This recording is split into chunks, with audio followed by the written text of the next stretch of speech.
I've said it before and I'll say it again. Resin printing is more like art and less like science. Yes.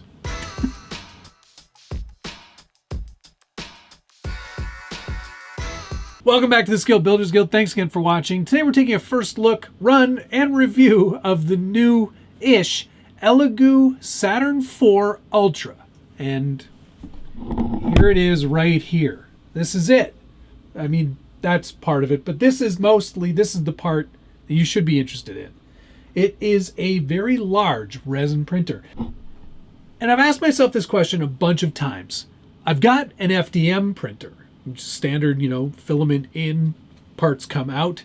Do I need to upgrade to a resin printer? And well, I think that there's a lot of great use cases for using a resin printer. I don't think I'd ever make it my primary use printer, and I'll explain that later on.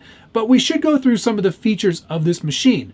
It is, of course, a very large print bed, much larger than I had on my Mars 2 from a million years ago. This is a 10-inch 12K mono LCD with a resolution of 11,520 by 5120. So it is giving you substantially better resolution than I was used to in my old resin printer. And it does give you a lot of clarity and a lot of precision. The build volume, 218 by 122 by 220 millimeters cubed. So it's big. It's got a lot of space. You can print a lot of things at once, which is very handy. And it's so fast. It's so much faster than what I'm used to, mostly because of the way they've changed the technology. Before, the whole print plate had to separate from the actual bed, and there was movement in the Z-axis, and it took a lot of time. Now it does a little tiny bit of that, but now the whole bed tilts down to sort of free itself from each layer and kind of build up much faster. It's really, a lot of tech way beyond what I'm really capable of understanding. I'm not much for the technical details. I'm all about the results. And the results, I'll let them speak for themselves.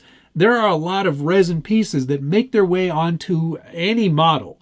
I mean, you can work at any scale, 64th scale, 10th scale, 9th scale, whatever you're comfortable with, and find ways to use a printer like this. I tend to use it for a lot of the finer details. Things that I used to scratch build out of styrene over a week, I can now print out in a few minutes. It's pretty spectacular. But if we look at this Volvo C303 that I printed, and this file is available from umagine.com.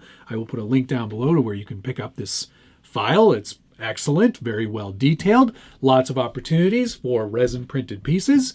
The body, of course, I printed that in FDM, did a bunch of sanding and finishing to get it to weather and look this way. But all of the resin details are like the front grille here, or these little placard mounts, or this horn, or even the headlight bezels, or wipers, or windshield bezels, or rear view mirrors. All of those things were printed in resin, and you can tell that it just creates a much finer level of detail that you could ever get out of an FDM printer. And that's the one big advantage. You can get some really well-detailed models. One of the more detailed models I've done is an actual driver. And he's going to be a little bit harder to see here because he's mounted in the truck. But I assure you, there is a man in there. And he looks really good, really well detailed, and far superior to anything you could do with an FDM printer. And that's the real benefit. Now, while there are a lot of benefits to resin printing, there are some setbacks, and we'll get into those as we get through this video. But there are a lot of really nice things about the Saturn 4 Ultra that made it a much more compelling choice for me. One, of course, is build volume, and it's got a lot of build volume over the competitors and even its previous models. The Saturn line has always been the larger. The Mars line is a little bit smaller, but still a ton of build volume. Now, there is a newer Saturn 4 Ultra, and that's the 16K model, so obviously an even finer resolution than the 12K model. But the one difference between this one and that one that I think I would prefer is the heated bed. Now, resin is finicky. I think that's the best way I can put it. I've found that in my colder room here, it gets to be about 20 degrees Celsius. I need to have that resin warmed before I can actually start printing. Otherwise, it gets to build plate adhesion problems, warping, all kinds of things. Lots of print failures can occur when the temperature isn't quite right. So what I've added is the Elegoo printer heater, and it's a unit that gets installed on the inside of the machine. It warms up the entire volume of inside there, and given enough time, it will warm up the actual resin in the vat, and that's very important. However, the 16K version of the Saturn IV Ultra has a heated bed, so you don't have to buy that additional piece. There is also an alternative. You can get a brewer's belt, which is just basically a heated coil that you can wrap around the vat, and that will also warm your resin as well. Of course, this isn't an issue if it's summer. That's not really going to come into play. One of the things I really like about this printer is the flip-top case, flip-top cover. It allows access to the entire printer, and it gives you a good look at everything that's working. You can check on your Z-axis, you can check on the vat, you can check how much volume of resin you've got in there. Every time you turn on the Elegoo Saturn IV, it does a device self-test, makes sure that everything is working properly. One of the other nice features that I haven't mentioned yet is that there is a camera built into this unit. It is supposed to have some version of AI, which will check the build plate as it's printing to prevent failures. I've yet to actually see it catch anything because there's been plenty of failures. It is a beautiful touchscreen, very easy to navigate through your files here. You can obviously plug in a USB thumb drive and print directly from there. I prefer to use the Wi-Fi interface because it does have Wi-Fi. I can connect directly to my Mac through Chichibox, which is the 3D slicing program that comes with this machine and is calibrated to work with the Saturn Ultras. It is a great way to interface and get your files over there, and also pull any of the time-lapse photography that is taken off of the machine onto your Mac. Also, of course, will work with a PC. The one disadvantage to the time-lapse photography is that it will not work with any model under 50 millimeters in height. And I've got a lot of those because we're printing very small things. If you print large things, it does a pretty good job. However, I had the lens cap on for one of my larger prints, so we don't have any evidence of that actual stuff. So maybe we'll get one added in now. One thing I really like about resin printers is the level of detail. You cannot match this with any other style of home printing. One good piece of evidence is this tiny little Porsche that I'm printing. This is 64th scale and quite small. Here, let me show it over here. It's a great looking model with lots of detail. I'll put a link down below to where I picked this model up. It's from Stance GT. They're on Cults 3D. They also have a Patreon. And you can get some pretty spectacular detail out of a resin printer that you would never be able to get out of a standard FDM style printer. It's just not possible. The big disadvantage to resin printers, and this is pretty easy to go over with you. There's a lot of waste, there's a lot of stink, there's a lot of VOCs, which are not good for you, and you do have to make sure that you are properly venting your space. I've got a large exhaust fan that I use whenever I'm printing and a couple of hours afterwards to remove any of those VOCs. In addition to the stink, because there is a lot of odor that comes off the resin, there is the mess of cleanup. Resin is messy. Resin is not good for you. Resin is definitely not good for the environment in its uncured form. You have to spend a lot of time curing that resin and making sure that you're disposing of any waste properly. A lot of people use a UV light to cure all the waste resin that comes out of a machine after they've pulled the prints off of the machine. I've got a bin where I toss all of my stuff in that I've used, and then I typically leave that outside for a few hours in bright sunlight. Those UV rays will cure all of that resin, and then you can dispose of it properly. Don't pour any of this stuff down the drain. It's super bad for the water table and super bad for animals of all kinds. So do yourself a favor. If you are looking to get into resin printing, make sure you're a responsible human. Hopefully that sank in.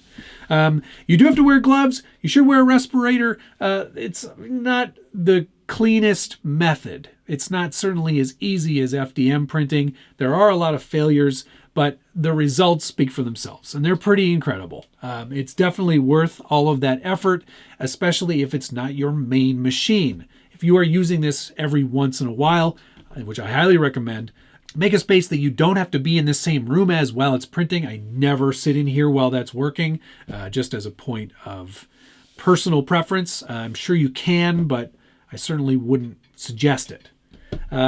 If you are sensitive to the scent of resin printing, Elegoo does offer an air purifier, and this thing does work very well. That's the unit right there. This is the purifier. It's got a big, huge filter in there. Let's actually, you know what? This is the filter itself. It's a big charcoal-based filter, activated charcoal, and it does an amazing job of purifying the air. I wouldn't say a unit like that is a replacement for an actual exhaust fan. You should still be exhausting out to the outside rather than allowing all of that stuff to just accumulate in the room. But it does help reduce the overall odor. However, because of the heater, that's where that purifier is supposed to connect to. So you can't have both of those things running at the same time, which I think is a huge miss by Elegoo. They should have made it so people who need the heater can also still use the air purifier. It's very strange that they omitted that from the overall design of the machine. Something that I would definitely recommend, and I will reach out to them and tell them about that, because it is a real point of failure for me, if you're asking me. The quick release build plate is super easy to use. One simple lift on a latch removes the whole build plate. Not as complicated as like a turning dial or a screw or anything else. It is quite simple to use.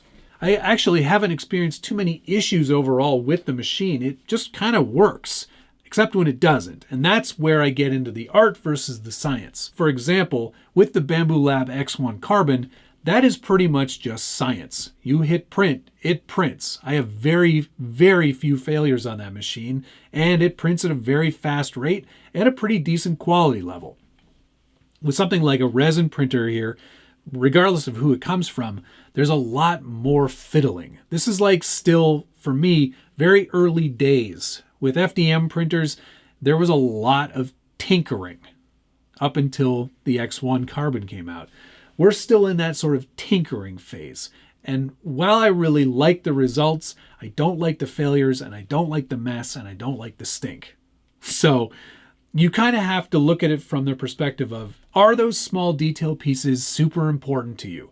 Are you going to be doing more than just printing accessory bits for a truck? Or are you going to get into more model figures? That seems to be a huge reason to get a resin printer. I still think there's a place for one, but I don't think it's going to always live in here set up all the time.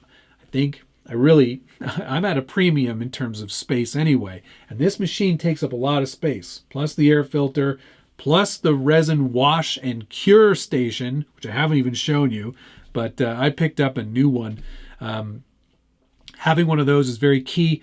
Everything has to be washed. If you're using a typical resin, it has to be washed in isopropyl alcohol of like 90% or more in order to get all of the loose resin off of the models.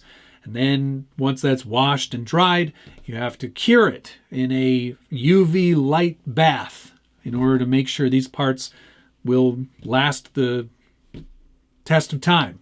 And there's no real test that they will last time. So there are a lot of steps, and there is a lot of responsibility on the part of the owner of the machine to make sure they're doing everything environmentally sound. Is it ready for prime time? Well, I mean, certainly they've been used in many cases for a very long time now, but I'm not quite sure it's what I would use to certainly replace my FDM printer. So there you go. My thanks to Elegoo for sending me this Saturn IV Ultra. I think it's an excellent machine. I think there are some marked improvements over previous machines.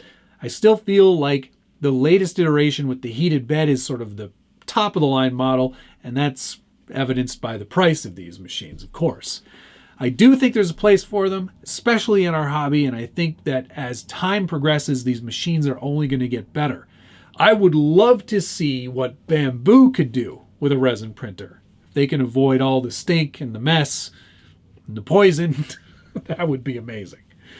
Otherwise, thanks again to Elegoo for sending me the machine. I had a great time reviewing it, and I will continue to use it. If you are interested in picking one up, there will be a link down below. And of course, if you enjoyed this video, hit the like button, subscribe if you haven't already, and ring that notification bell so you get updates anytime there's a new video from the Scale Builders Guild. I'll put a link to all of the actual features of the machine so you can get your head around all of the things it does, because it does a lot. Speaking of doing a lot, I also happen to have an entire separate community-based portion of this channel, YouTube membership, where you can see all kinds of behind-the-scenes content before everybody else, travel logs, all sorts of other tips and tricks and how-tos. I just showed people how to make a hidden battery box for this truck right here. If you're interested in that, links down below, and of course, thanks to all of these gold-level ding-dongs for being a part of that amazing community. If you had a resin printer, what would that one thing be that you knew you had to print in resin that wouldn't work any other way? Put a comment down below. You know I love reading through your feedback, and I try to answer as many of those comments as I can. I think that's going to do it, though. Thank you so much for watching this review of the Elegoo Saturn IV Ultra. Very ultra printer. Thanks for watching. We'll see you again soon.